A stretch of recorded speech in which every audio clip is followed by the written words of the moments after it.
Claire Dugan, the judge who let an illegal alien use her back door, seen right here. Finally, some accountability. You remember that one judge that helped aid the illegal aliens to try to evade ICE's detention at the courthouse? Milwaukee Judge Hannah Dugan has been found guilty of a felony of impeding an official proceeding. Law enforcement work is fraught with dangers, and our law enforcement officers put their lives on the line every day. Here, they were carrying out their sworn responsibility to execute an arrest warrant. When they perform their duties, they should reasonably be entitled to do so in the safest possible conditions. Judge Hannah Dugan is officially a convicted felon. A federal judge denied former Milwaukee County Circuit Court Judge Hannah Dugan's request to undo her conviction or grant her a new trial.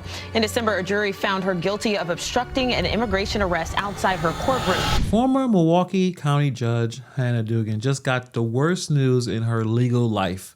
Again. On April 6th, the federal judge denied her motion to throw out her felony conviction and denied her request for a new trial. 39 pages. That's how long the order was. 39 pages of no. And if you've been following this story on this channel, you already know how we got here. But a lot has happened since that guilty verdict dropped in December. She resigned, she got replaced, and the guy that she tried to help, deported. And her last ditch effort to undo the conviction, denied. Let's get into it. So for those who do not know what's going on, it's been over a year at this point. This is back in April 18th, 2025. ICE agents showed up at Milwaukee's County Courthouse with a warrant to arrest somebody. He was an undocumented immigrant in the country illegally in Judge Dugan's courtroom that day on domestic battery charges, meaning he must have hit someone around the house or around the home. Anyway, the agents weren't hiding. They weren't doing the whole ICE thing with the mask. They were actually sitting on the bench in the hallway waiting for him. Judge Dugan found out where they were, confronted the agents, and told them that they needed a judicial warrant, not the administrative warrant that they had,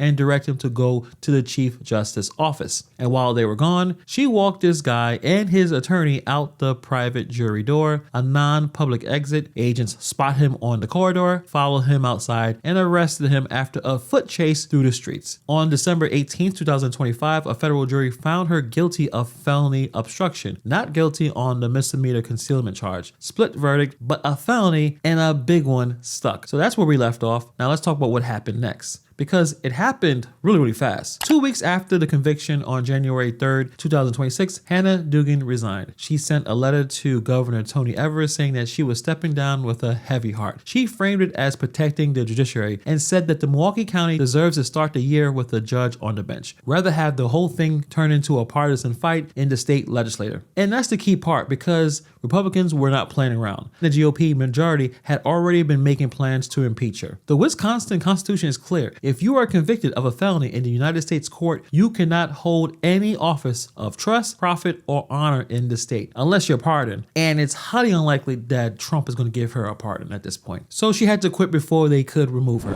And the governor moved pretty fast. Within days, he appointed someone. He was actually a Milwaukee County assistant attorney to take over her seat on Branch 31. So just like that, Judge Hannah Dugan's decade on the bench was over. And the man at the center of all this, Eduardo Flores-Ruiz, he pled guilty to illegally re-entering the country, got sentenced to time served, and was deported back to Mexico in November 2025 before the trial even started. And the state battery charges, 2 of the 3 counts were dropped. He pled no contest to the 3rd and got time served on that too, and he's gone. Now, with Hannah Dugan's legal team, they were not done. They tried to file a 46-page motion asking the judge to either throw out the conviction entirely or grant a new trial. Let me walk you through the big ones. The first one, judicial immunity. They argued that Dugan was acting within her authorities as a judge. What she did was a part of her managing the courtroom. She should be immune from criminal prosecution for official judicial actions. This is the same argument they made before trial, and the judge already rejected it once. Second, the administrative warrant. Dugan's team argued that ICE warrant that was signed by an ICE official, not a judge, wasn't legally sufficient to make the arrest in the courthouse. Therefore, she had no obligation to cooperate. And third, the split verdict. They said that that the jury's decision was logically inconsistent. How can you find her guilty of obstructing the arrest, but not guilty of concealing the person from arrest? They argued that those charges share overlapping elements and the verdicts contradicted each other. Fourth, jury instructions. They claimed that the judge didn't improperly instruct the jury, specifically on whether Dugan needed to know the identity of the person ICE was targeting in order to be guilty. 46 pages of arguments. They tried really hard to get this thing overturned. And here's the thing, federal prosecutors fired back hard. They called some of these arguments absurd and said that Dugan was just rehashing positions that the court already shot down months ago. So just 2 days ago, the judge dropped a 49-page order and he went point by point. Judge Adelman wrote that there was no basis for granting immunity simply because some of the allegations describe conduct that could be considered a part of the judge's job.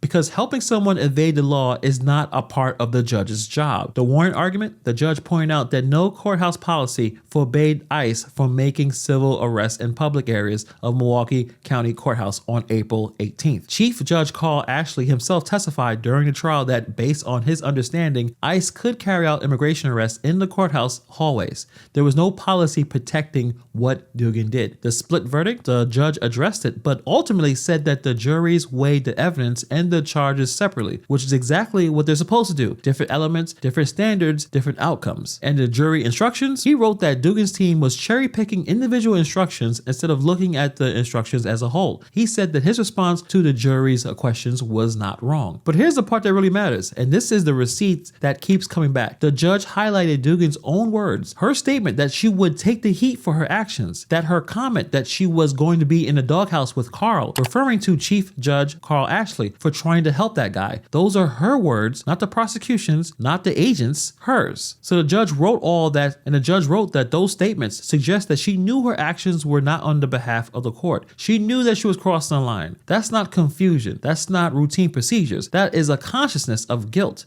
She knew what she was doing was wrong. So where we go from here? Dugan's team responded immediately. They put out a statement saying that they're going to continue to maintain that Hannah Dugan acted lawfully and within her independent authority as a judge. They called the split verdict proof that the trial was flawed, and they said they're going to appeal. That appeal will go to the 7th U.S. Circuit Court of Appeals. Some legal observers think that the case could eventually reach the Supreme Court because it touches on some big questions. Can a sitting judge be prosecuted for actions taken in their own courtroom? But right now the conviction stands. Sentencing has not been scheduled yet. She faces up to 5 years in prison and a $350,000 fine. As a first-time non-violent offender, it's highly unlikely that she's going to see significant prison time. But a felony conviction for a judge, a person who literally presides over justice, that's a stain that's not going to wash off. This effectively destroys her career. She's out on the bench, she's out of the robe, and the law that she swore to uphold, it found her guilty. Like I said in the last video talking about this, nobody should be above the law. Not the people who break it and not the people who are supposed to be enforcing it. When the judges start picking which laws to follow and which arrests to obstruct, accountability has to follow.